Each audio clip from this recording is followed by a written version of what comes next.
Muy buenos días, Dios te bendiga, bienvenido a la iglesia Manantial de Vida. Quiero invitarte a que no te pierdas la palabra que hoy el pastor Jonathan quiere compartir con su congregación. Y lleva por título La codicia, un tema muy importante, un pecado que hace mucho daño en esta sociedad. Gracias por suscribirte, gracias por compartir estas prédicas, que Dios te bendiga.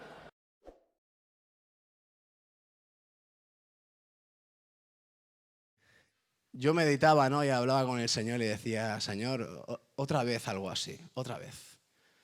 Digo, al final la iglesia me va a pillar manía, al final la iglesia va a pensar que soy un predicador que solo habla del pecado. Sí, porque otra vez el Señor me puso en mi corazón que hablase de otro pecado más. Y esto, e incluso hasta los títulos que ponemos, ¿no? Puede parecer que le damos esa importancia al pecado y esa relevancia, y muchas veces no nos gusta. Queremos hablar de cosas buenas, queremos hablar de Dios, de sus frutos, de sus beneficios, de sus riquezas. Pero el Señor ponía una carga dentro de mí, me decía, yo quiero derramar todo eso sobre mi pueblo, sobre tu vida.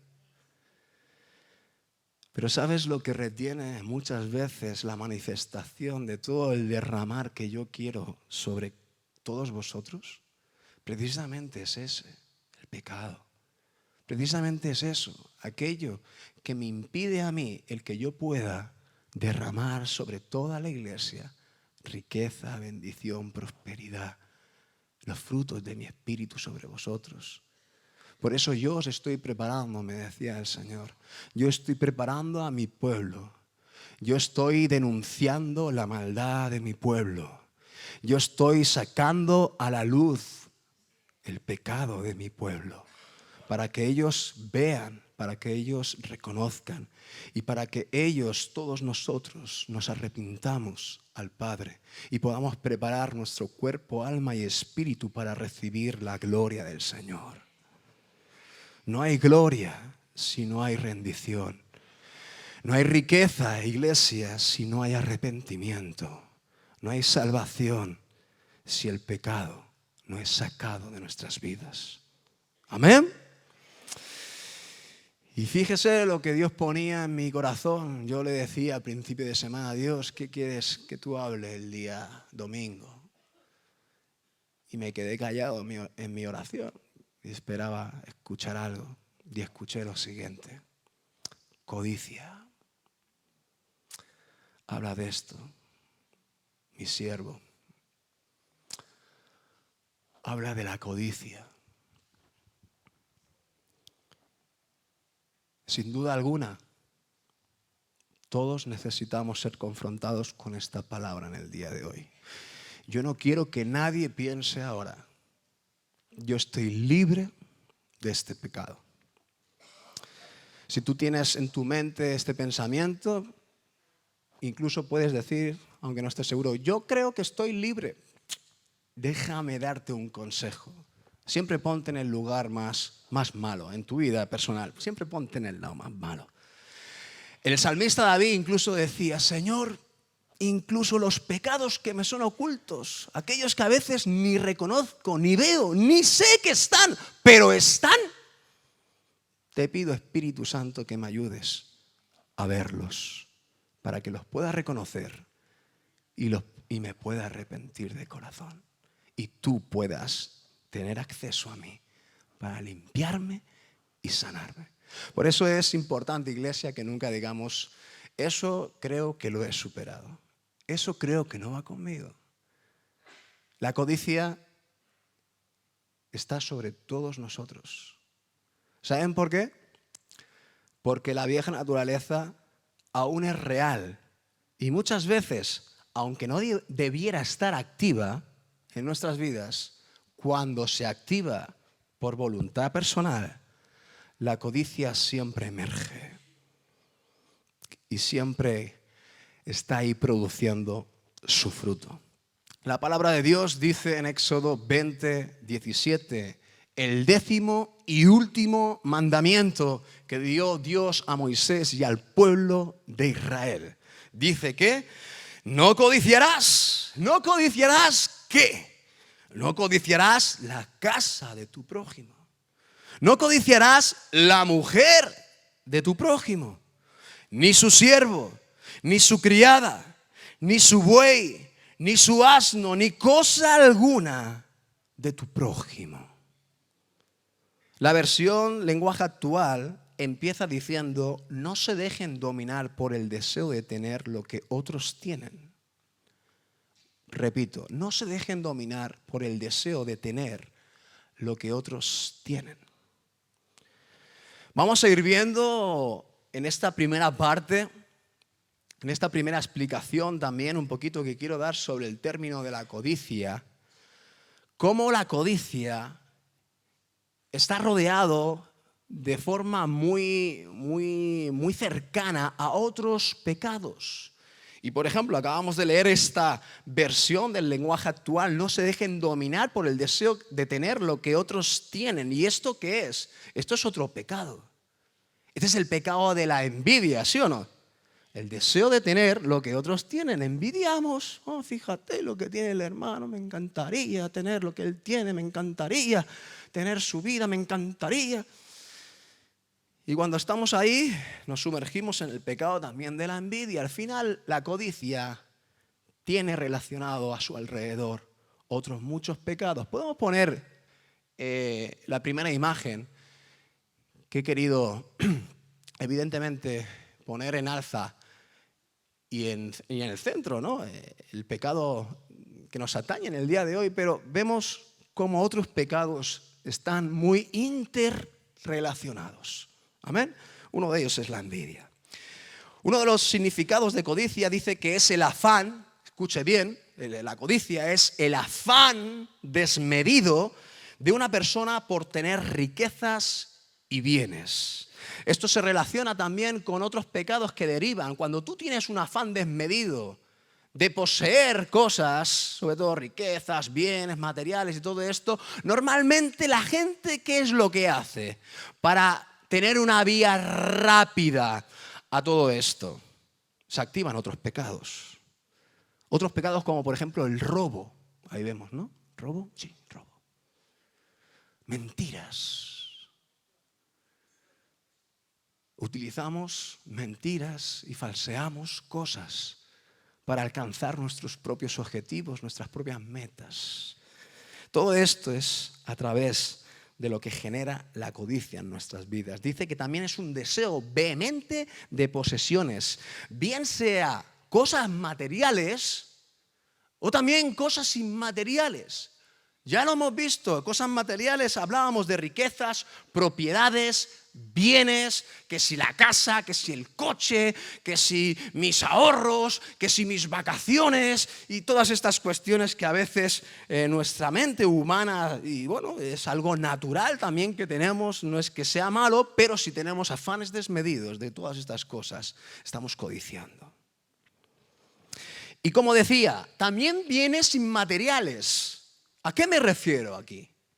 Me refiero a, por ejemplo, tener un estatus, a tener poder, a tener influencia en la sociedad, en mi casa, mi familia, en la iglesia, en el lugar donde trabajo. Deseamos muchas veces, de forma desmedida, alcanzar unos estatus, un cierto poder. Todos estamos en el trabajo, ¿no? Y ¿quién no desea, no? ¿Quién no desea ascender de categoría? ¿Quién no desea tener mayor responsabilidad? ¿Quién no desea que su jefe se fije en él y diga, ah, y todo esto no es malo? Porque, claro, la codicia es un deseo, sí. Y los deseos, en principio, regulados, no son malos, pero estamos hablando de deseos desmedidos, deseos obsesivos, deseos por los cuales tu mente, tu corazón y todo tu ser se enfoca y se centra tu vida para conseguir ciertas cosas. Eso es codiciar. Es el ansia que te entra por dentro por alcanzar algo. Esto va relacionado con otro pecado y buscamos ahí de lo que estamos hablando ahora. ¿Y qué sería? Ambición. Ahí lo tenemos. Estatus, poder, influencia. ¿Esto qué es? Ambiciones personales, humanas y carnales que muchas veces tenemos. ¿Qué más tenemos? Codicia. Es tan corrupta que la gente ambiciona tener más de lo que necesita para vivir. El codicioso actúa de esta manera y se comporta de esta manera. Quizá no necesita tanto, pero como hay codicia, hay una actitud codiciosa en el corazón. Aunque no necesite más ni para vivir ni para recrearse en sus necesidades, siempre quiere más. De ahí que pueda llevar a las personas a tener ¿qué? Conductas al margen de ¿qué? De la moralidad y la legalidad. El codicioso se salta las normas. El codicioso le da igual no actuar con moralidad. El codicioso, si tiene que aplastar a alguien para él estar más arriba, lo va a hacer. El codicioso, si tiene que saltarse una barrera de prohibido, lo va a hacer. No le va a importar. Por eso ahí tenemos inmoralidad y también ilegalidad. ¿Y qué más tenemos? Dice que también la codicia es un pecado. También relacionado ¿con qué? Con la avaricia. ¿Y la avaricia qué es? Dice que es el anhelo desmedido de posesiones, muy relacionado con la codicia, que viene aunado al deseo de conservarlas y no gastarlas. Mira, si es feo ser codicioso, yo le aconsejo al que sea codicioso, disfrute de lo que consiga, porque encima si es codicioso y encima es añadido a avaricioso, tacaño, es usted, se lo tengo que decir así de claro, es usted tonto. Y cuando meditaba en la avaricia, en otro ese pecado relacionado también con la codicia, evidentemente me venía a la mente la parábola de Jesús del rico insensato. Aquella parábola a la cual Jesús les dijo a la gente que le rodeaba. Vamos a leer el 15, va. Quiero leer el Lucas 12, el 15 quiero leer, verso 15. Ostras, es que no lo he puesto, ¿no? Voy a leerlo yo, es igual. No lo he puesto. No os preocupéis. 12:15, dice así Jesús: mirad y guardaos de toda avaricia, porque la vida del hombre no consiste en la abundancia de los bienes que posee. Y aquí cuenta la historia de ese rico insensato que dice que le iba todo muy bien, que ya tenía riquezas, pero que sus frutos no dejaban de emanar, y pensó, ¿qué puedo hacer si ya tengo mis graneros totalmente llenos? Ya no puedo almacenar más mi riqueza.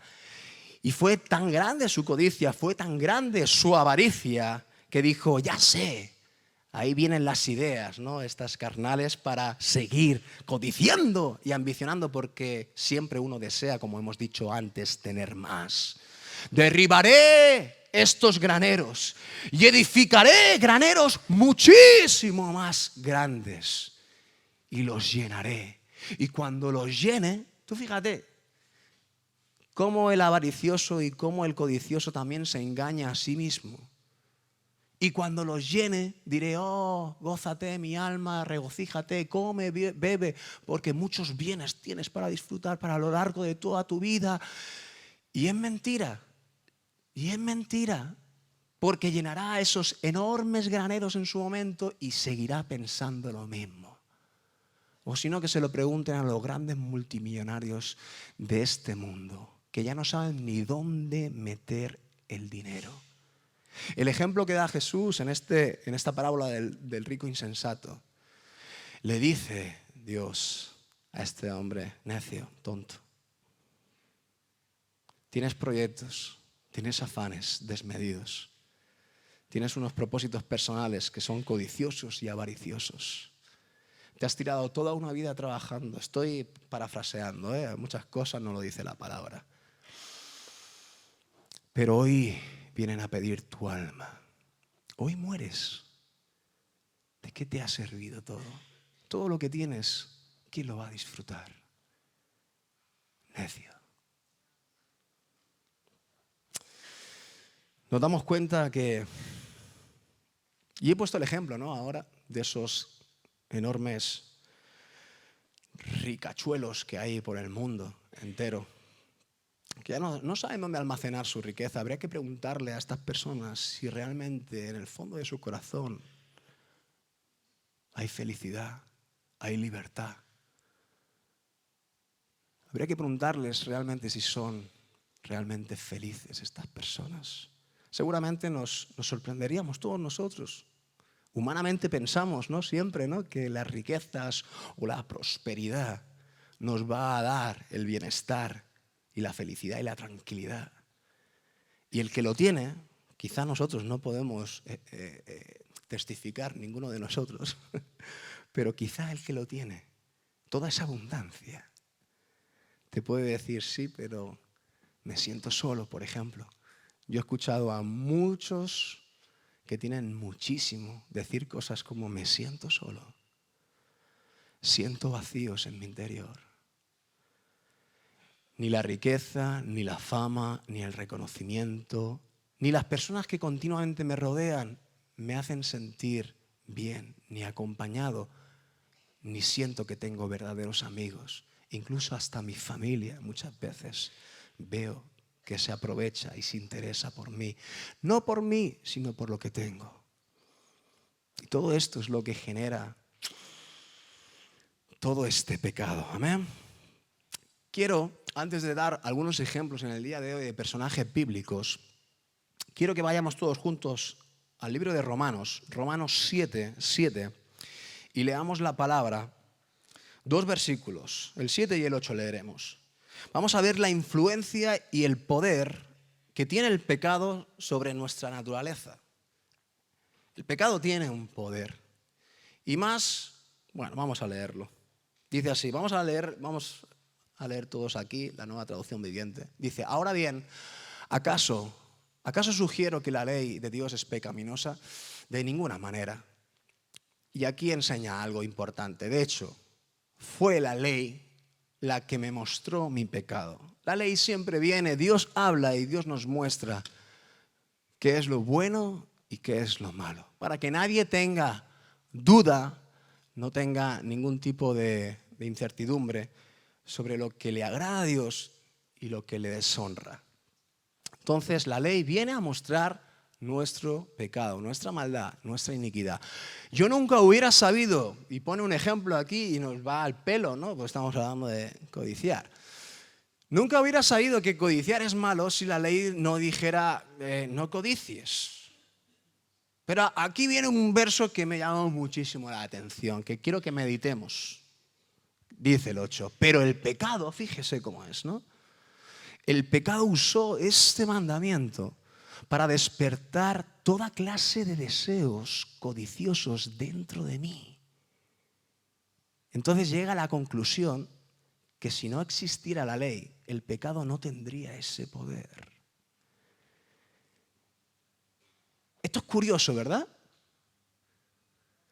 Pero yo me ponía a pensar y a meditar, ¿pero no nos pasa a nosotros esto y es verdad y es real? ¿Que lo prohibido es lo más atrayente? Y me ponía a pensar en esos niños pequeñitos. Incluso, aún son hasta bebés, no saben ni hablar. Pero no somos de esa condición, amados hermanos. Tú le dices a un bebé, no toques eso. No, no lo toques, no lo toques. ¿Y qué es lo que hace el niño, el bebé? Aquel que no sabe ni hablar. No sabemos por qué, pero se despierta algo justo cuando le dices y le remarcas que eso no. Y es lo que está queriendo decir este versículo. Cuando se me declara lo que no debo hacer, se despierta en mí más un deseo de codiciar. Porque esa, lamentablemente, es el fruto de nuestra vieja naturaleza. De nuestra naturaleza humana, la nuestra, la que no tiene a Dios.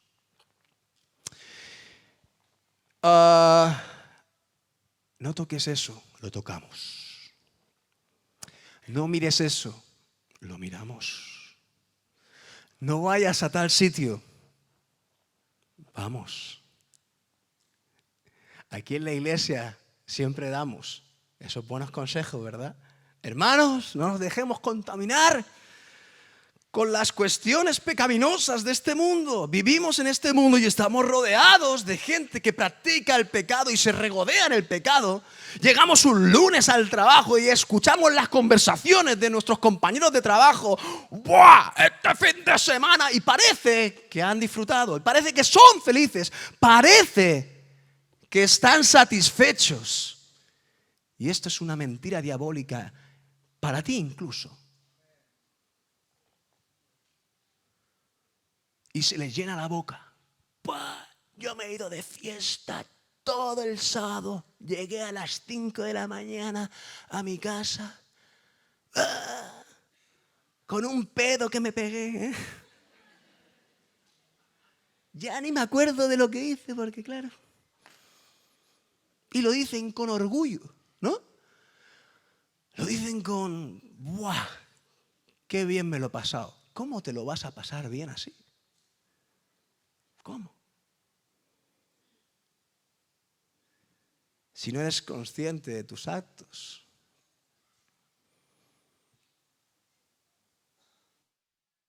¿Cómo te lo vas a pasar bien así? Si te conviertes en otra persona, te desinhibes de tal manera que no eres tú el que disfruta, sino los demonios que te rodean, que usan tu vida para engañarte, confundirte y decirte esto es lo bueno, esto es lo agradable, esto es lo que necesitas. Y en ese momento, esa gente se convierte en titellas, marionetas en las manos del enemigo. Al día siguiente vienen los resultados reales. Al día siguiente es cuando te encuentras con la realidad, los efectos se pasan. Pero eso no te lo cuentan. Eso la gente no te lo cuenta. Aparte de los dolores físicos, dolores de cabeza, cuerpo, etc., etc., lo que no te cuentan sobre todo son los dolores del alma. La gente sufre en sus corazones. Sí, lo prohibido es atrayente y a todos nos pasa. Y parece que es bueno. A Eva le pareció que el fruto era apetecible. Pero antes de cometer errores y decisiones que nos lleven a alejarnos del Señor, tenemos que acordarnos siempre de lo que Él nos habló, de lo que Él nos recomendó. Qué bueno que el Señor pueda destrozar esa realidad que tenemos usted y yo todos por naturaleza. Esto es algo que sufrimos y tenemos todos. Lo prohibido es lo más atrayente. Otra frase que he sacado, que ahí está, relacionado con el tema de hoy. Y lo que no tienes es lo que más deseas tener. Somos de esa naturaleza. Tenemos ese ADN metido en nuestro corazón. Y esto nos perjudica muchísimo. Vamos a ver ejemplos de manifestaciones de la codicia y también sus consecuencias en distintos personajes. Tengo el primero aquí. que es el rey David, todos conocemos, hablamos mucho de él. ¿Por qué? Porque él hizo muchas cosas buenas, pero también hizo muchas cosas malas. Y él dice que ¿qué? Que codició ¿a quién? A Betsabé, a una mujer que no era la suya.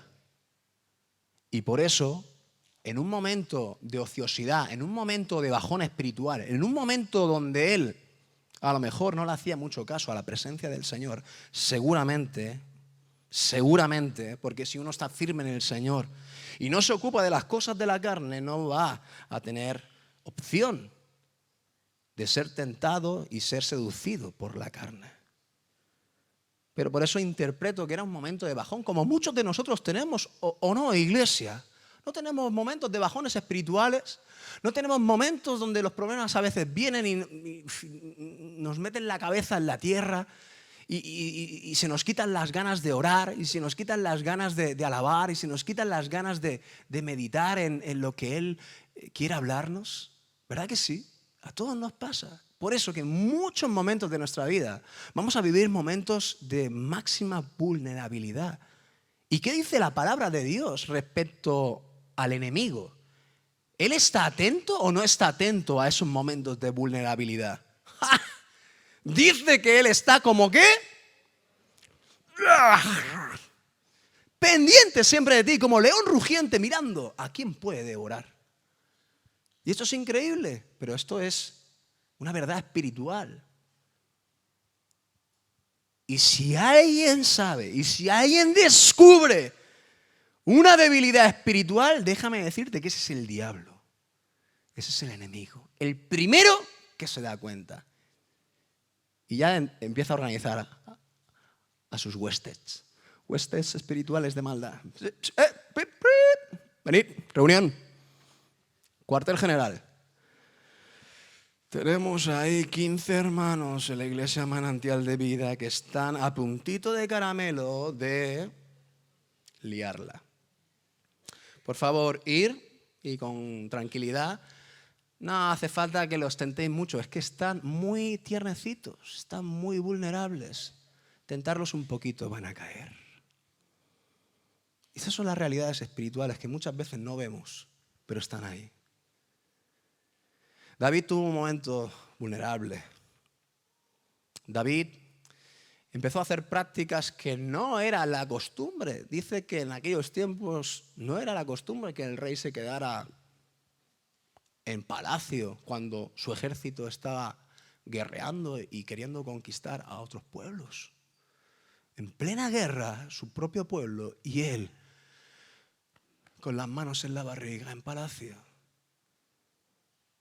Esto que te salte un poco las alarmas, hermano, cuando usted busca la ociosidad, cuando usted busca el relajo, cuando usted busca todas estas cosas y no busca alimentarse de la presencia del Señor, que es donde va a hallar la fortaleza para no ceder a las tentaciones del diablo, usted tiene que estar atento a estas cosas.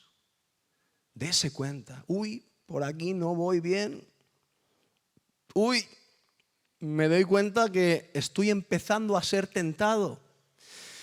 Y seguramente no caigas en la primera tentación. Seguramente te resistas y digas, no. Empieces a ver cosas y no.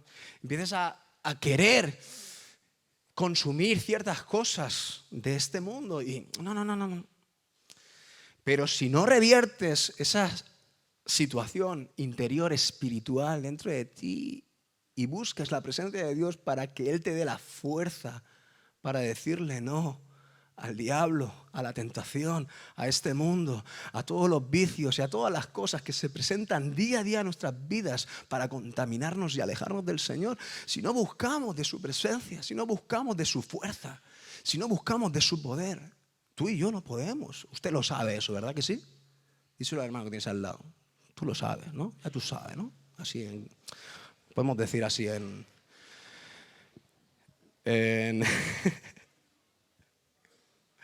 cubano. Estaba pensando en cubano y no me salía la palabra. Ya tú sabes, hermano. David codició a Betsabé y David estaba en un momento muy malo. y cayó. David ya había alcanzado el estatus del cual hablábamos antes, el poder, la influencia. Y eso también son posiciones muy tentadoras. ¿Por qué? David fue así. Tráeme a la mujer. Salir todos fuera. Ya está. Ya está. Por eso que a veces llegar a alcanzar ciertos estatus, cierto poder de responsabilidades. Ahora recuerdo, por ejemplo, la predicación de mi hermano, cuando él nos decía en su síntesis más importante, aún no estás preparado para ser grande. Aún no estás preparado, podíamos decirle a David, para ser rey.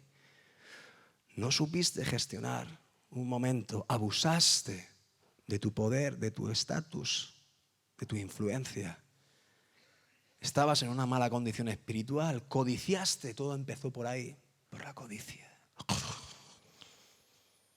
Me gusta. Pero como todo estaba tan preparadito como para dar el paso, David no se pudo resistir y lo hizo.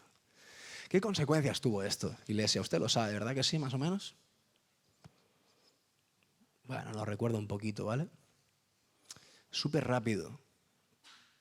Él comete adulterio, primer pecado abominable delante de los ojos de Dios.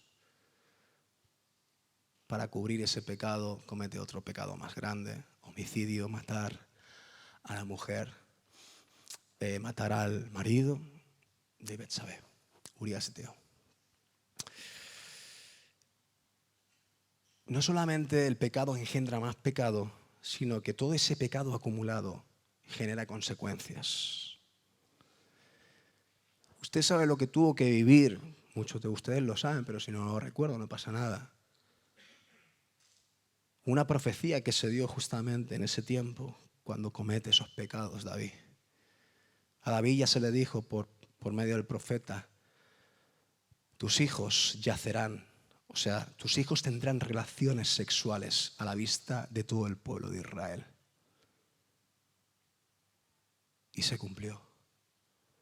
Fíjese dónde lleva las consecuencias de un pecado que tú puedes decir, ostras, este pecado sí es fuerte, fue un adulterio, pum, pam, esto, lo otro, pero como que nadie se enteró, parece que nadie se enteró, parece que no tiene que haber consecuencias, porque si nadie se entera, y a veces pensamos así frente al pecado, iglesia. Si lo hago en lo oculto, pues no tiene sumamente grandes consecuencias. A veces pensamos que podemos mantener un pecado oculto y si nadie se entera, pues podemos servir en la iglesia.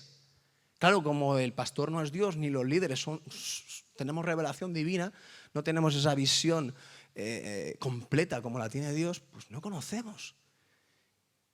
Y nos engañamos todos a nosotros mismos pensando de que no habrá consecuencias. Déjame decirte una cosa.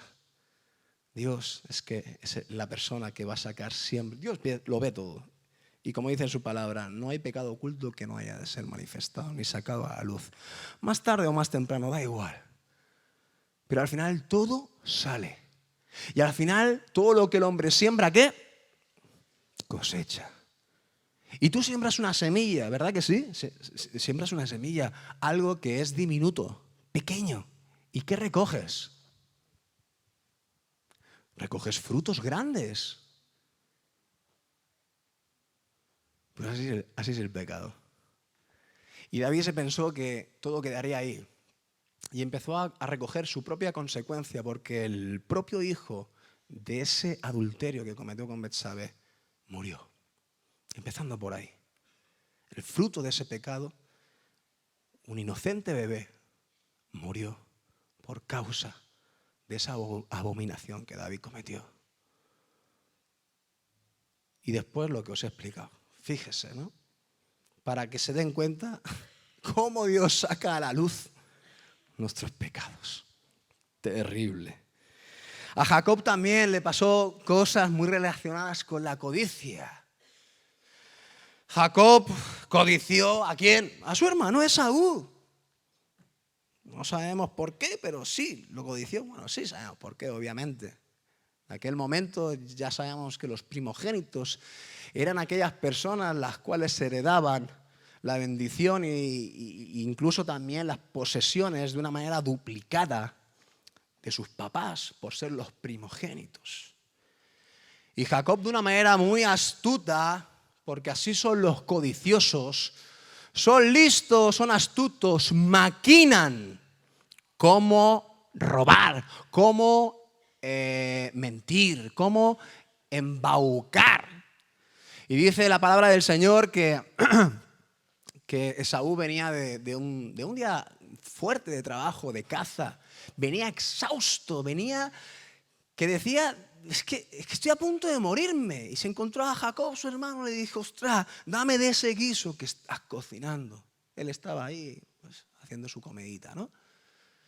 Son hermanos. Yo me pregunto, pero es que, ¿qué le tienes que preguntar? O sea, arrebátale el plato y cómete lo que tengas que comer y se acabó, ¿no? Pero fíjate cómo son las cosas. Son familias, son hermanos de sangre.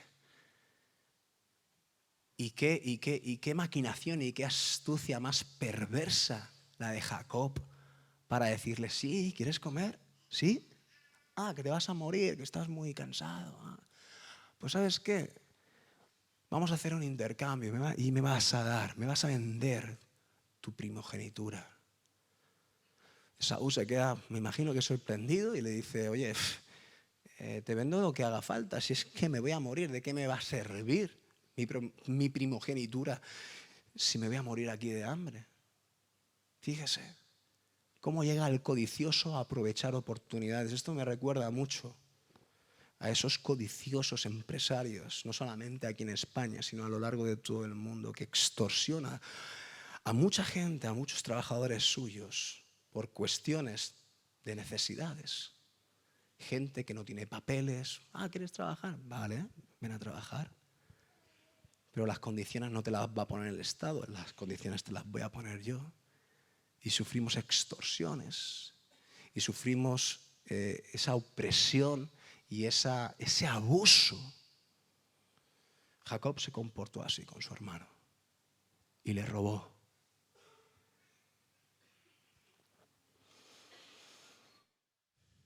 Tuvo muchas otras circunstancias que podemos ver en muchos momentos cómo tiene esa actitud codiciosa.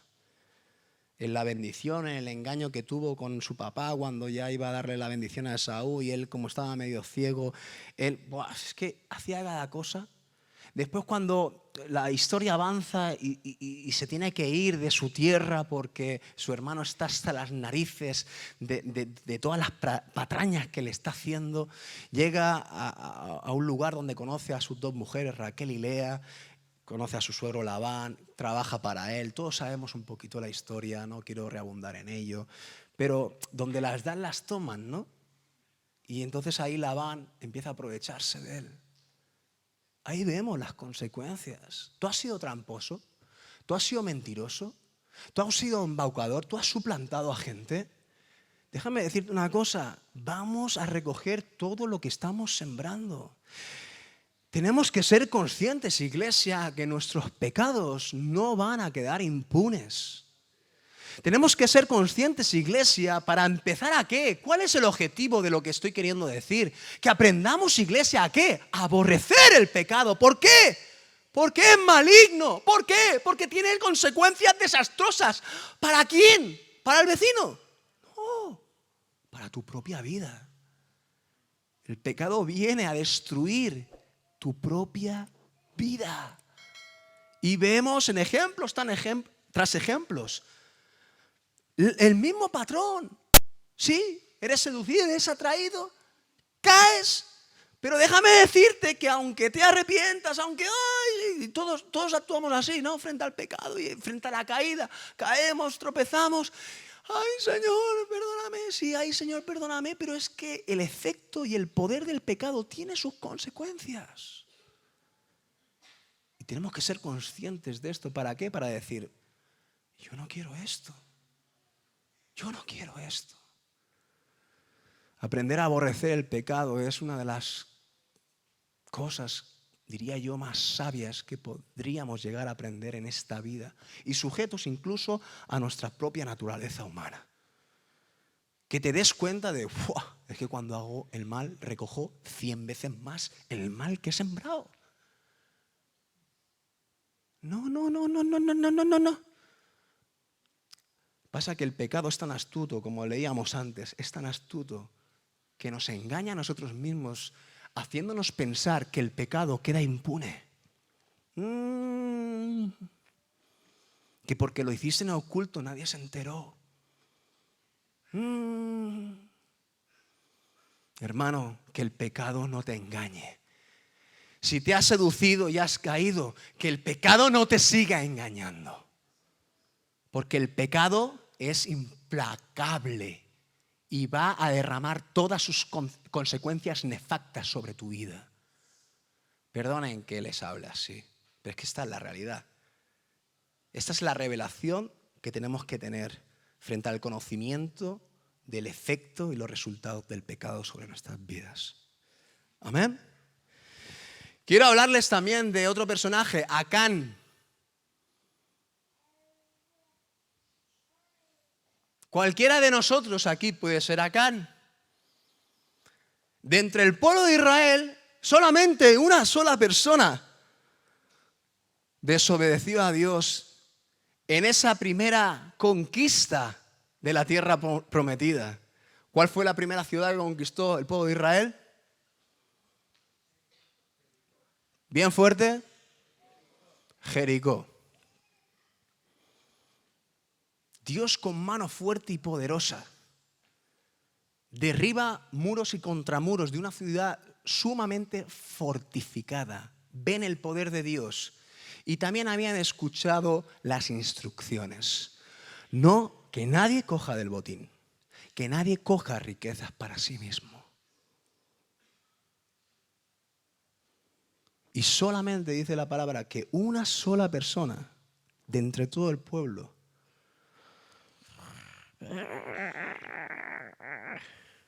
A ver, ponemos el título otra vez, la codicia. Este es Gollum, el de la película del Señor de los Anillos. Mi tesoro, mi tesoro. Y puedes decir, ostras, pues si solo fue uno entre miles, tío. Por culpa de uno. El ejército se organizó para ir a conquistar la segunda ciudad, una ciudad que dice la palabra de Dios que no envíes, la gente del pueblo decía, no envíes a todo el ejército. Con 2.000 o 3.000, esos nos los comemos como a pan. Pero como había habido anatema, como había habido pecado, como un solo hombre se había levantado en pecado de codicia, dice la palabra de Dios que fueron derrotados por Jai. Quiero que leamos ahora en Josué 7, 20 y 21, una nueva versión internacional, dice, hablando Acán.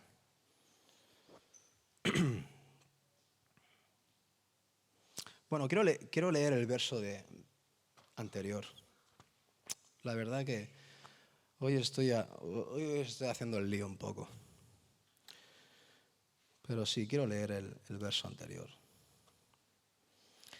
7 sería el 19, ¿no? Dice así, hablando Josué. Entonces Josué dijo a Acán, hijo mío, da gloria a Jehová, el Dios de Israel. Quiero detenerme aquí un momento para recordarles que nadie sabía por qué había acontecido la derrota de Jai. Sabían de que alguien había cometido un error, pero no sabían quién era. Y Dios da revelación a su siervo Moisés, a Josué, para ir seleccionando tribu por tribu, familia por familia y persona por persona, hasta que Dios le revela a Josué, es Acán, el que la ha liado.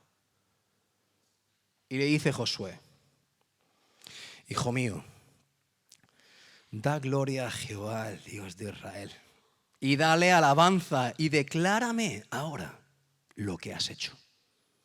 No me lo encubras.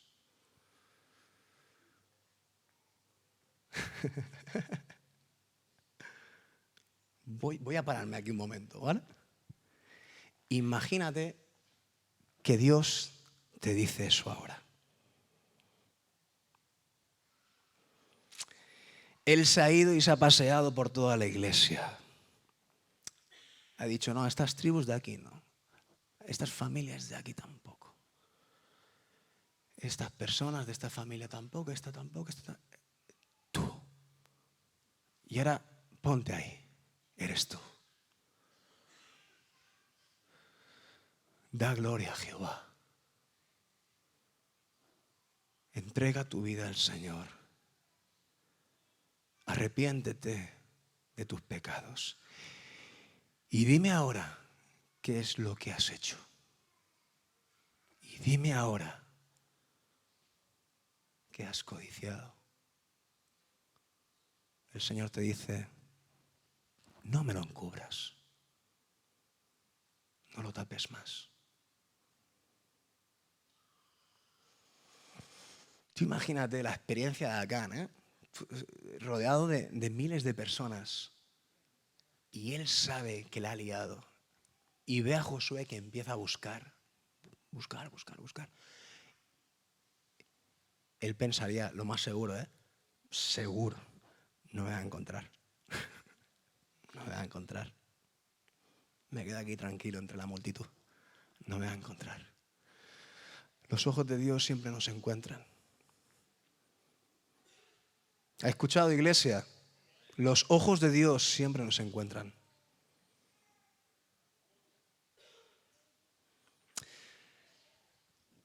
Pero no quiero darle una mala perspectiva,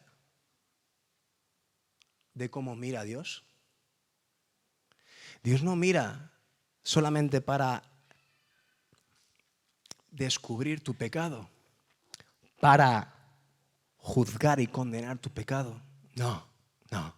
Porque muchas veces, ¿por qué digo esto? Porque muchas veces nos sentimos asustados, nos sentimos atemorizados, nos sentimos que vamos a ser juzgados y condenados por nuestros pecados. Pero ¿sabes qué? Jesús no te mira así. Jesús te mira con ojos de amor y ve la necesidad de que tú puedas ser libre de tus pecados.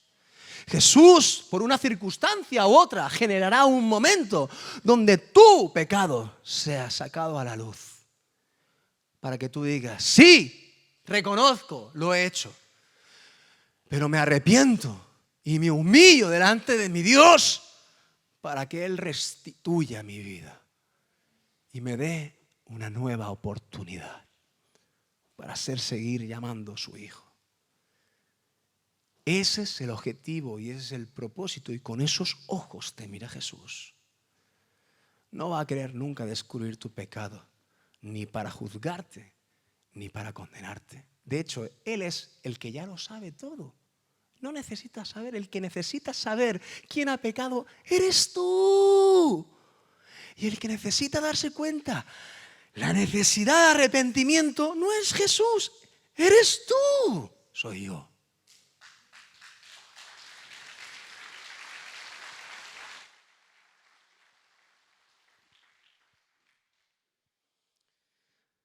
Las consecuencias del pecado de Acán tuvo consecuencias graves, no solamente la derrota del pueblo de Israel en la segunda ciudad que iban a conquistar, Jai, que ya lo hemos hablado, sino que Acán y su familia murieron. La paga del pecado, dice la palabra de Dios, es muerte. En aquellos entonces, Antiguo Testamento, otra dispensación, no es la misma a la de hoy. La de hoy es la dispensación de la gracia, donde Jesús ya vino y ya pagó el precio por nuestros pecados. Somos privilegiados. Esto sí que se lo vas a decir a tu hermano que tienes al lado. Eres un privilegiado. Dile: Jesús ocupó ya tu lugar. Jesús ocupó tu lugar. Jesús te amó tanto que Él, cuando fue colgado en ese madero y derramó hasta la última gota de su sangre, representaba todo el peso y toda la maldad de toda la humanidad. Él cargó sobre sus hombros todo este peso. Él murió y el sacrificio fue necesario y hecho para hacer justicia, porque Dios es bueno y es justo. Y Él no puede perdonarnos sin que nadie pague por la maldad de los actos que hayamos cometido. Pero el sacrificio perfecto, el Santo Cordero, fue inmolado. Su nombre es Jesucristo. Lo digo para aquellas personas que quizá vienen por primera vez, quizá no tienen a Jesús en sus corazones. Déjame informarte esta muy buena y gran noticia. Es por medio de Jesús y de lo que Él hizo por nosotros que nuestros pecados pueden ser extraídos, sacados de nuestras vidas. Y nuestras vidas, mentes y corazones y forma de vivir puede ser totalmente renovada y transformada conforme la voluntad de Dios, que es agradable y perfecta y donde no radica el mal. Hay esperanza, hermano, amigo, hay esperanza. Puedes cambiar. Tus pecados se pueden alejar de ti.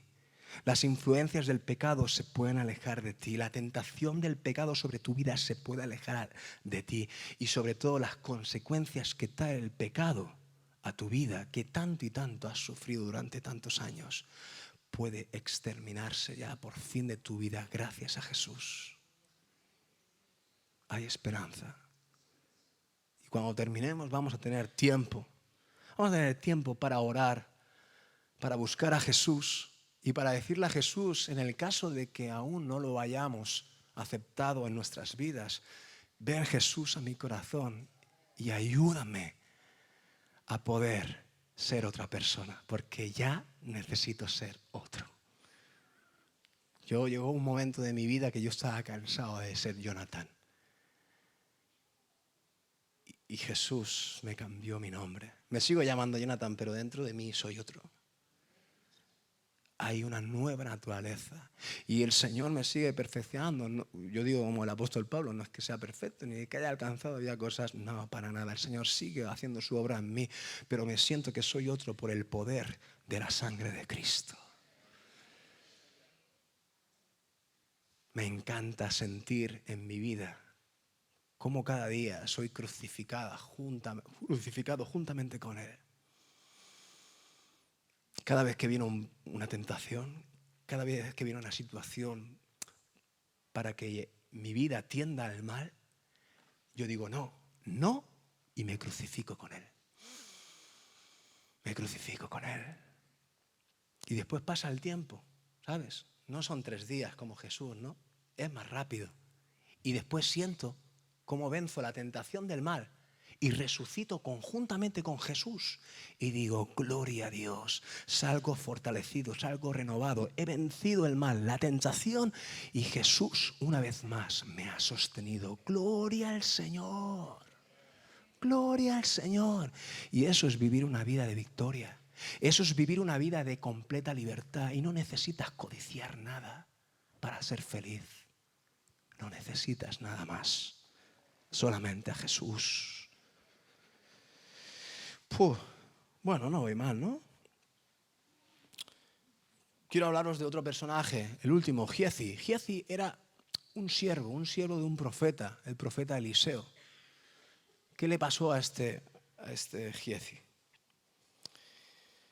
Bueno, la historia empieza, ¿no?, cuando un comandante del ejército de Siria, Naamán, tiene y sufre una enfermedad bastante habitual, quizá en otra época, ahora ya no tanto, la lepra.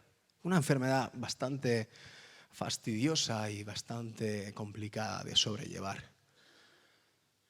Bueno, a él, por H o por B, pues le llega la noticia de que en Israel hay un profeta llamado Eliseo que puede reprender la lepra, que puede sanarlo en el nombre de Jehová de los ejércitos. Y bueno, dice, pues vamos para allá, vamos para allá. Va con parte de sus soldados. Y dice que cuando llega a la casa de Eliseo, Eliseo manda a un siervo suyo y le dice, dile a Naamán que vaya al río Jordán, se sumerja en el río Jordán 7 veces y será sano. Vamos, que ni salió a recibirlo. Ni salió a recibirlo, ni lo vio. Esto a Naamán, dice la palabra, que le ofendió. Oye, vengo aquí a tu casa a querer hablar contigo y no me das ni la cara. Bueno, se lo tomó un poco a mal, se ofendió. Incluso dice la palabra que se marchó pensando en no obedecer lo que le había dicho el profeta. Me voy para mi casa. Este tío insolente no ha sido ni capaz ni de recibirme. Se iba a casa, se iba a casa. A veces nosotros nos tomamos también mal las cosas, ¿no? Pero si el Señor ha dicho algo o lo ha hecho de la manera que lo haya querido hacer, no endurezcas tu corazón y obedécele. Si Dios te dice algo hoy, obedécele, puedes alcanzar tu milagro. Los soldados le reconvinieron mientras se iban para casa. Le dijeron, oye, si el profeta te ha dicho, Eliseo, que vayas al Jordán, pues de nada está de más que nos desviemos un poquito y lo probemos, ¿no? No vaya a ser que sea verdad y te vayas con tu bendición y tu sanidad. Bueno, entre pitos y flautas se ve que lo convencieron y Naamán obedeció, se fue al río Jordán, se sumergió 7 veces y ¿qué pasó? ¡Tratán! La gloria de Dios se manifiesta una vez más y él se queda todo loco, ¿no? Se queda todo loco, todo contento, imagínate, ¿no? Una persona leprosa, limpia y sana. Vuelve a casa de Eliseo y ahí sí se encuentran. Y él agradece con todo su corazón y también con parte de sus bienes quería bendecirlo a Eliseo. Pero Eliseo le dijo, vive Jehová que no voy a recibir nada material de parte tuya.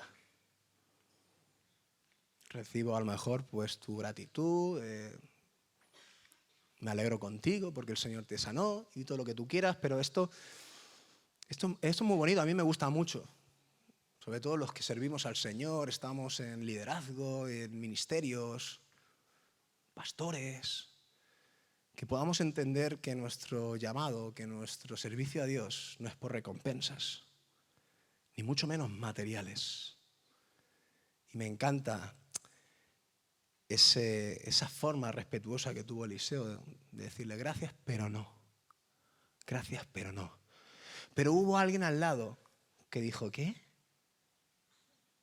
¿Cómo que gracias, pero no? Te está ofreciendo un montón de pasta, este tío es rico. Y nosotros a veces estamos pasando aquí penurias. ¿Cómo que no? Todo esto pensándolo, ¿no? El siervo Giezi. Y entonces Giezi, cuando Naamán se vaya, se despiden. Dice, esto no puede quedar así. Y empezó la codicia y a hacer sus efectos. Quiero leer un poquito, Segunda de Reyes 5, del 20 al 27, nueva traducción viviente. Dice así la palabra del Señor. Dice, ahora bien Giezi, el sirviente de Eliseo, hombre de Dios, el hombre de Dios, Eliseo, no Giezi, se dijo a sí mismo, mi amo no debería haber dejado ir al arameo sin aceptar ninguno de sus regalos. Tan cierto como el Señor vive, este también era como un fiel discípulo de Eliseo, ¿no? Vive Jehová, y esto parecía que también lo hacía en su nombre. Así como el Señor vive, yo iré tras él y le sacaré algo. ¡Ay, le sacaré algo! ¿Cómo somos, ¿Cómo somos? Y la codicia empieza por ahí. Es curioso esto, ¿no? No lo había meditado, ¿no? Le sacaré algo. La codicia empieza por ahí, por algo, ¿no? Vamos a sacarle algo. Vamos a sacarle algo. Vamos a seguir leyendo, va. Entonces Giezi salió en busca de Naamán. Cuando Naamán vio que Giezi corría tras él, bajó de su carro de guerra y fue a su encuentro y le dice, ¿está todo bien? Giezi, ¿está todo bien? Entonces Giezi le contesta, sí, pero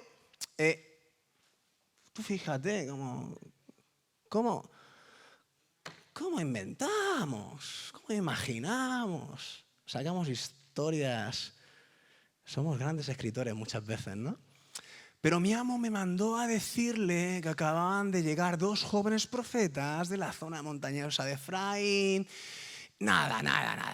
A ver, que él quisiera, poca cosa. 34 kilos de plata y 2 mudas de ropa para ellos. 2 mudas de ropa para estos chicos. Entonces Naamán le dice, por supuesto que sí, si os iba a dar muchísimo más. Por supuesto que sí, llévate el doble de plata de lo que has pedido. Insistió Naamán. Así que le dio 2 mudas de ropa, amarró el dinero en 2 bolsas y mandó a 2 de sus sirvientes para que le llevaran los regalos. ¡Toma ya! ¿Qué te parece? Esta es la condición humana. Esto es algo que leemos, recordamos hoy, nos escandaliza sobre el tema que nos atañe en el día de hoy, la codicia, pero es algo más habitual en cada uno de nosotros de lo que creemos o pensamos. Vamos a terminar la historia. Dice, cuando llegaron a la ciudadela, Giezi tomó los regalos de mano de los sirvientes y despidió a los hombres. Luego dice que entró en su casa y escondió, ¿qué? Los regalos. Esto para mí. Se inventó una buena historia. Todo mentira, evidentemente, ¿eh? Y todo para saca. Cuando entró a ver a su amo, a Eliseo, Eliseo le preguntó, ¿dónde fuiste, Giezi? ¿Dónde fuiste, campeón? A ninguna parte, a ninguna parte. Le contestó él. ¿Seguimos? Pero Eliseo le preguntó, ¿no te das cuenta de que yo estaba... Guau, esto es una pasada, ¿eh? ¿No te das cuenta de que yo estaba allí? En espíritu, cuando Naamán bajó de su carro de guerra para ir a tu encuentro. El espíritu me lo ha revelado todo. Eres un mentiroso. Eres un codicioso. ¿Te has inventado algo para deshonrar nuestro ministerio? Has hecho algo tremendamente feo y malo ante los ojos del Señor.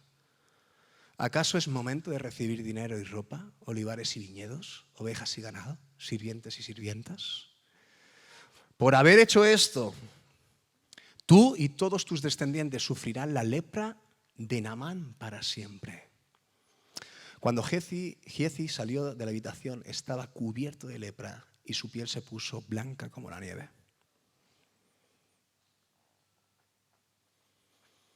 Y una vez más, vienen las consecuencias de nuestras codicias. Y una vez más. Yo no sé si a ti te han quedado ganas de continuar codiciando cosas. A mí la verdad que se me quitan. Viendo la lepra, viendo las consecuencias de la codicia, viendo todas las cosas que vivieron muchos de nuestros antepasados. Pero a mí no. Yo estoy convencido. Eso no significa que ya esté libre de ello. Eso significa que estoy convencido para estar firme y para luchar en contra de este pecado. ¿Amén? ¿Usted está convencido? Yes, me alegro.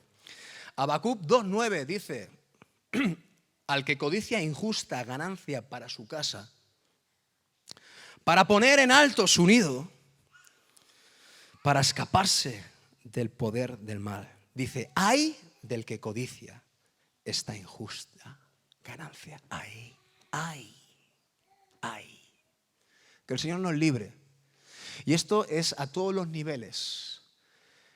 No te pienses que porque nuestros gobernantes tienen el poder y la capacidad de robar mucha cantidad de dinero, y eso sí que nos duele y nos escandaliza todo, no significa que por tu codicia y por engañar, simplemente en no decirle, por ejemplo, a una dependienta que te está devolviendo el cambio mal y te está dando 3 euros de más, y te callas y los coges. El mismo pecado de robar 3 euros que 3 millones de euros. Y esto quiero también plantearlo aquí delante de todos, ponerlo sobre la mesa. Y déjame decirte una cosa. Bueno, no, decírtela no, recordártela porque ya la he dicho. La codicia engendrará más y más codicia. Y empezarás robando 3 euros en ese cambio mal dado. Y tu codicia irá a más. Y cada vez robarás más, y cada vez desearás más, y cada vez envidiarás más, y cada vez mentirás más, y cada vez serás más avaricioso, y cada vez pum, pum, pum. Y la bola se hace cada vez más gorda. ¿Y quién sale de ahí luego? ¿Quién sale de ahí luego? Menos mal que tenemos a Jesucristo que puede reventar todo esto. Menos mal que tenemos la revelación de su palabra que puede reventar todo esto. Y menos mal que Dios, a través de su Santo Espíritu, puede hacernos nuevas criaturas mediante nuestra confianza de decir, sí, Señor, tú puedes hacer lo imposible en mí. ¿Un hijo de Dios necesita todo esto para sentirse pleno? Pregunto, iglesia, ya para terminar, el grupo de alabanza puede subir. ¿Un hijo de Dios necesita todo esto para sentirse pleno? Riquezas, fama, reconocimiento, estatus, poder, influencia, posesiones, casas, coches, mansiones, terrenos. ¿Necesitamos todo esto para ser felices, iglesia? Es fácil decirlo, ¿no? Pero hay que machacar a la carne también en todo esto. Colosenses, vamos a leer Colosenses 2. En Cristo ustedes, dice la palabra del Señor, están ¿qué? Completos y no necesitan nada más. ¡Aleluya! Voy a volver a repetirlo. En Cristo están completos y no necesitan nada más. Nada más. Porque Él es nuestra plenitud. Porque Él es nuestra verdadera satisfacción. Porque aunque tengamos necesidad y escasez en lo físico y en lo natural, si le tenemos a Él, no nos falta nada. Esto es increíble, pero esto es verdad. Esto es increíble, pero esto es verdad. Seguimos. Pues Él está por encima de todos los gobernantes y todos los poderes. Cuando Cristo los liberó, mira, qué bonito todo esto, ¿eh? Fíjese, ¿eh? No voy a explicarlo mucho, pero profundice sobre la lectura. Cuando Cristo los liberó del poder de su personalidad inclinada. Uy, habéis puesto PDT, ¿eh? No es PDT, es... Así es PDT. Pues a lo mejor me he equivocado yo. Cuando Cristo los liberó del poder de su personalidad inclinada al pecado, fueron circuncidados con otra clase de circuncisión, hecha por Él y no por los seres humanos. Y al bautizarse también son estos movimientos que hacemos los que nos acercamos a Cristo. Pon el verso anterior otra vez. Vamos a mirar, ¿eh? Cuando Cristo libera por el poder la personalidad inclinada al pecado nuestra naturaleza humana pecaminosa, cuando Cristo con su poder nos libera de esta naturaleza, somos circuncidados. La circuncisión del antiguo pacto, ya sabéis lo que era cortarnos aquello, el prepucio, en señal de pacto con Dios y obediencia a Dios. Ese acto ya quedó anulado, porque eso era un pacto hecho con mano de hombre, y ahora es el mismo Espíritu Santo, el mismo Espíritu de Dios que circuncida, ¿qué? Nuestro corazón. Cuando aceptamos a Jesús, Jesús nos libera de nuestra vieja naturaleza porque Él nos corta esa vieja naturaleza. Hay una circuncisión de la carne. Hay una circuncisión de nuestra vieja naturaleza. ¿Para qué? Para que haya una libertad en Cristo Jesús. Las cosas viejas pasaron, he aquí, dice el Señor, todas son hechas nuevas por el poder de su presencia y porque Él nos circuncida. No con mano de hombre, sino porque Él lo hace. Amén. Al bautizarse, otro paso que damos los creyentes, los que queremos seguir conociendo a Jesús, hacemos el simbolismo del bautismo, ¿no? Dice que al bautizarse ustedes fueron sepultados. Eso es lo que significa. Somos sepultados juntamente con Cristo. Y también en el bautismo fueron resucitados con Él. Eso fue posible debido a la fe en el poder de Dios, demostrando cuando hizo resucitar a Jesús en la muerte, de la muerte. Amén. Y esto es lo que quiere generar Jesús en cada una de nuestras vidas. En aquel que viene por primera vez que no ha aceptado aún a Jesús como su Salvador personal. Y aquel hermano que sí que lo aceptó hace muchísimos años, pero quizá aún no está experimentando el poder de la naturaleza que Dios te quiere dar al circuncidar tu corazón y al ser partícipe, tú y yo somos partícipes de su bautismo en la muerte, la sepultura de nuestra carne. Ese trocito que Jesús corta de nuestro corazón lo tenemos que poner ahí enterradito, para que solo haya naturaleza divina en nosotros. Y el Señor, en su poder, en ese mismo poder que utilizó para resucitar a su Hijo al tercer día, Él también te va a resucitar a ti para nueva vida. Y Él te va a liberar no solamente de la codicia, te va a liberar de muchos otros pecados que arrastras, para que halles y encuentres la verdadera vida, que solamente está en Él. Puedes tener, Jesús lo dijo, ¿de qué le sirviere al hombre ganar el mundo entero, tener todas las riquezas, fama, reconocimiento, bla, bla, bla, bla, y su alma está ahí, perdida, vacía, muerta? ¿De qué le servirá al hombre ganar todo el oro del mundo, pero perdiera su alma por no llegar a conocer a su Creador, al dador de todas las cosas, al Rey de Reyes y Señor de Señores, al Alfa, la Omega, el principio y el fin? Ese es nuestro gran tesoro. No hay mayor tesoro que conocer a aquel que lo hizo todo. ¡Pum! ¡Pum! Ya está, te lo dejo ahí. No hay mayor tesoro en la vida que descubrir y conocer al que lo hizo todo. Y encima el que lo hizo todo te dice: te amo. Encima el que lo hizo todo te dice: te amo y he dado mi vida por ti y quiero que tú seas mi hijo. Pero ¿esto qué es? ¿Hay más gracia inmerecida? ¿Hay más satisfacción que podemos sentir cuando entendemos y disfrutamos toda esta realidad, todas estas verdades? No hay mayor bendición que sentir y vivir en todo esto. Quiero decirles algunas cosas más antes de acabar. La verdadera riqueza, más suave. La verdadera riqueza de un hijo de Dios. Me he apuntado 3 palabras: gratitud, generosidad, contentamiento. Quédate con estas palabras. ¿Quieres oro? ¿Quieres plata? ¿Quieres posesiones? ¿Quieres riqueza? Gratitud, generosidad, contentamiento. La palabra de Dios en 1 de Timoteo 6, vamos a poner del 6 al 10, a partir del 6, verso 6. Pasa. Pero gran ganancia es la piedad acompañada de ¿qué? Contentamiento. ¿Contentamiento qué es? Quiero dejar clara una cosa. Contentamiento no es conformismo.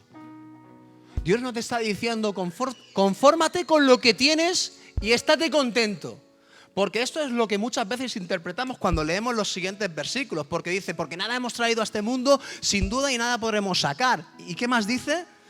Así que teniendo sustento y abrigo, estemos contentos con esto. Y a veces lo malinterpretamos como diciendo, tenemos que ser contentos y agradecidos y siempre pobres. No, no. Dios te dice, en la escasez, en la abundancia, estate contento. Cuando las cosas van bien, cuando las cosas van mal, estate contento. ¿Por qué? Porque en mí estarás completo, estarás lleno, estarás satisfecho. La palabra contentamiento significa precisamente eso, satisfecho. Que tú y yo nos sintamos satisfechos, no por lo que tenemos o por lo que no tenemos, no por lo que hemos conseguido alcanzar en la vida, sean cosas materiales o incluso inmateriales, como hemos dicho antes, pero que no estemos sujetos a que si hemos alcanzado o no hemos alcanzado cosas. Porque el mayor alcance, como acabamos de decir hace un minuto, el mayor alcance es que hayamos podido alcanzar a Cristo. A tener a Jesús en nuestras vidas. Y que Él sea la persona que dirige día a día todo nuestro caminar. Amén. Gloria a Dios. Seguimos leyendo. Estemos contentos con estos. Porque los que quieren enriquecerse, dice, porque los que quieren enriquecerse caen en tentación y lazo. Y en muchas codicias necias y dañosas. Así es la codicia, es necia y dañosa. Que hunden a los hombres, ¿en qué? En destrucción y perdición. Porque raíz de todos los males es ¿qué? El amor al dinero. Raíz de todos los males, fíjese, ¿y qué es el amor al dinero? La codicia, entre otras muchas. El cual, codiciando a algunos, se extraviaron de qué? De la fe. Ostras, tío, es que esto nos puede separar del verdadero tesoro. Fíjese, los cuales codiciando se extraviaron de qué? De la fe. ¿De la fe en quién? Lógicamente, en Cristo Jesús. La codicia nos puede separar y nos puede robar el mayor tesoro. La fe y la confianza en aquel que lo tiene todo. Quiero estar atento a esto. Y fueron traspasados de qué? De muchos dolores.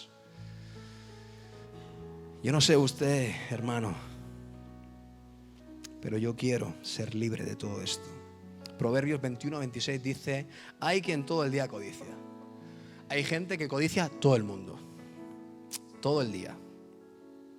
Dice, pero el justo da y no detiene su mano. Hablando de gratitud y generosidad. El justo da y no detiene su mano. La palabra de Dios también dice, porque mejor es dar y mayor es dar que recibir. Y todas estas enseñanzas que en nuestra naturaleza humana no alcanzamos de entender ni comprender, cuando nos atrevemos a vivirlas en la nueva naturaleza en Cristo Jesús y las practicamos, vemos también sus consecuencias y sus efectos positivos. Yo veo siempre al que más da, más recibe. De una forma u otra, el Señor es fiel y el Señor recompensa la actitud de nuestro corazón. Y no porque demos muchos, como aquel ejemplo que dio Jesús a sus discípulos. Vosotros pensáis que todos estos han dado muchas ofrendas aquí al templo en el Alfolí, porque lo estáis viendo. Pero fijaos, yo os digo que esa mujer, esa mujer que veis que solo tiene 2 blancas y las ha depositado en la ofrenda, es la persona que más dio, porque dio todo lo que tenía, su sustento, todo lo que tenía a lo mejor para pasar el día, lo dio al Señor. Y eso es lo que Dios de alguna manera, en lo que es la actitud del corazón, nos está pidiendo. Dame, hijo mío, tu corazón, no me des cachitos solamente. Déjame poder trabajar en ti. Déjame poder estar cerca de ti. Y que no esté tu corazón fraccionado. que no esté tu corazón por otras cosas y me quieras dar a mí solamente una parte. Dame, hijo mío, tu corazón, porque yo quiero poder orar en ti con completa libertad. Amén.